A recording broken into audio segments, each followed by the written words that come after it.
আজকে আমরা বিক্রি করতেছি ক্যাপ ব্র্যান্ডের আর কি সাউথ আফ্রিকান কোম্পানির ক্যাপ ব্র্যান্ড। সেই ক্যাপ ব্র্যান্ডের ফুজিগালা, অনেকেই একে হাড্ডিগালা নামেও চেনে, কিন্তু হাড্ডিগালা এগুলো না। হাড্ডিগালা আর কি কালার আরও একটু অন্যরকম, তবে এটা ফুজিগালা। ফুজিগালার কালার দেখতে পাচ্ছেন, এই যে লাল আর এদিকে একটু সবুজ হবে, হালকা সবুজ না সাদা সাদা, মানে হলদে কালার হবে।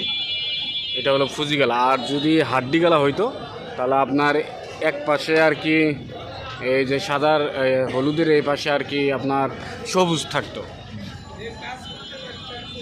যাই হোক, আইডিয়ার জন্য আমি দামটাও একটু মেনশন, অরিজিনাল দাম বলবো না, তবে ধারণা দেওয়ার মধ্যে এগুলো 6500 থেকে আর কি 5500 থেকে আর কি 6500 এর মধ্যে আর কি বিভিন্ন জায়গায় বেচাকিনি হয়। তবে সিজন আসলে অথবা চায়না গালা আসলে একটু দাম টাম কমতে পারে এরকম।